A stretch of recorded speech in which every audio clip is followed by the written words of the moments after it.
Good morning.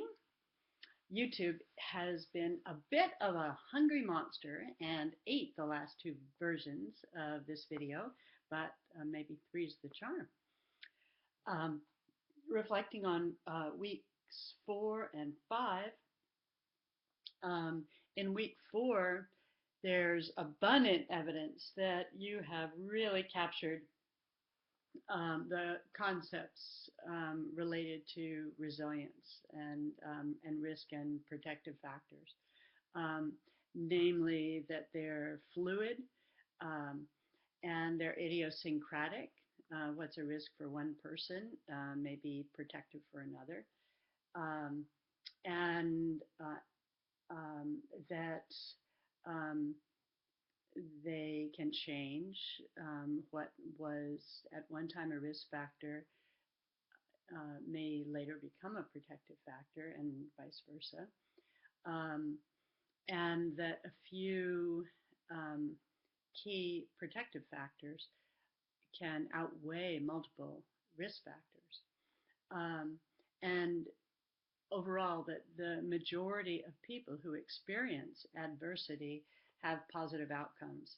So that's important news for you um, as a helping professional, because your clients are not their symptoms, and they're not stuck. Um, we're not stuck as long as we're alive. Living creatures, as you have pointed out, are continuously growing and changing and evolving. Related to week 5, oh my goodness, what amazing stories um, of resilience, and yet more examples of um, risk factors um, turning into um, positive outcomes, and people having positive outcomes in spite of or because of adversity. It was a wonderful discussion question, because that is indeed late adolescence is indeed a pivotal time in our lives. And it was really interesting, some of the unifying themes that I noticed running throughout your stories. Um,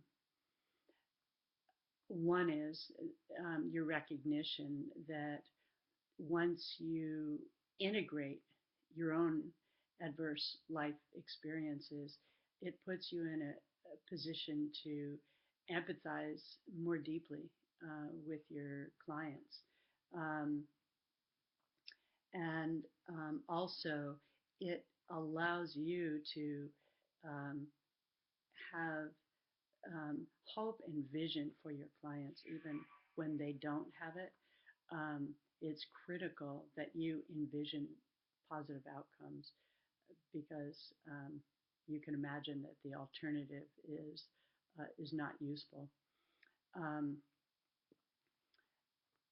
One thread in your conversation was the idea that things might have turned out um, differently and often better if you had gone straight to college. But speaking from lots of experience as an educator, many people who go directly to college from high school um, are not focused, and some people um, really don't understand that they're not here to party. So sometimes it's much better if the frontal lobe is more fully developed um, uh, when um, when you go to college. Um,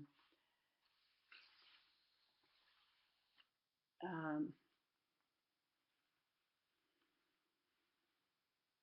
Another thing that your discussion made me think about is the multiple ecosystemic factors that influence adolescent hopes and dreams. Um, what makes dreaming possible? And as many of you pointed out, important risk factors include a strong family foundation, open communication between parents and kids, clear positive expectations, good role models, and support. Um, Mentors also are important in this regard. As some of you mentioned, uh, um, positive role models among peers are also important.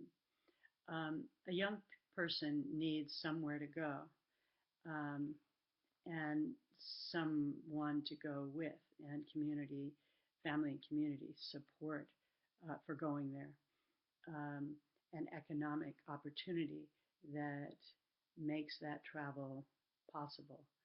Um, and um, and it's important when you're working with clients to understand the ecosystemic context of um, what we think of as positive decision making. Um, it's it's true that we're responsible for our own decisions, but it's also true that there's an ecosystemic context of that decision making process. Um, and that brings me to the question of what interferes with dreaming and goal setting and pursuing goals. Um, as some of you mentioned, individual health problems, addiction, um, involvement with the criminal justice system are all things that interfere with dreaming. Um, Family abuse and neglect and addiction, problems with housing and finances, um, adult responsibilities like supporting um, your family of origin or taking care of a parent um, makes it hard to focus on your own dreams. Um, and in many families, uh, for a variety of reasons, getting a higher education is not valued. Um, a young person may be um, supported more in getting a job, for example. Early pregnancy is another thing that changes one's ability to fulfill those late adolescent dreams. Um, at another level, there's the issue of an adverse community environment influencing um, a young person's ability to dream. Um, what's the availability of jobs and quality education? What are the opportunities for community participation? Does anybody recognize the adolescents' gifts and encourage them to contribute those? Um, and there's the issue of hopelessness. For example, um, is your community such that you don't really know for sure whether you'll live past late adolescence and early adulthood, or or stay out of jail. Um, Other adverse societal conditions include lack of privilege, education and health disparities, and racism, um, and political conflict. Um, and so, some people mentioned endurance as an important factor. That is a very powerful protective factor. Um, some people ask me, how did you get a PhD with a 1-year-old in tow and being a single mom? And I said, well, it's one foot in front of the other. It's endurance. It's uh, nothing special about me. I just kept moving. Um, and then, as some of you uh, will recognize, 15 years later, I realized I had been tired for 15 years. Um, other Another thing you mentioned was the attributions that we assign to our own experiences. Bill, you mentioned in particular the attributions we um, assign to physical pain, and that can make all the difference in our experience, as you say, whether um, whether um, that we convert pain into suffering. And that is true, of course, of all adverse experiences. Um, so, um, on a closing note, uh, when you are posting things in our discussions, make sure um, that in your responses to people, you name the person you're responding to, and that'll make it easier for everybody to follow. So, forge on, and let's hope this video actually works.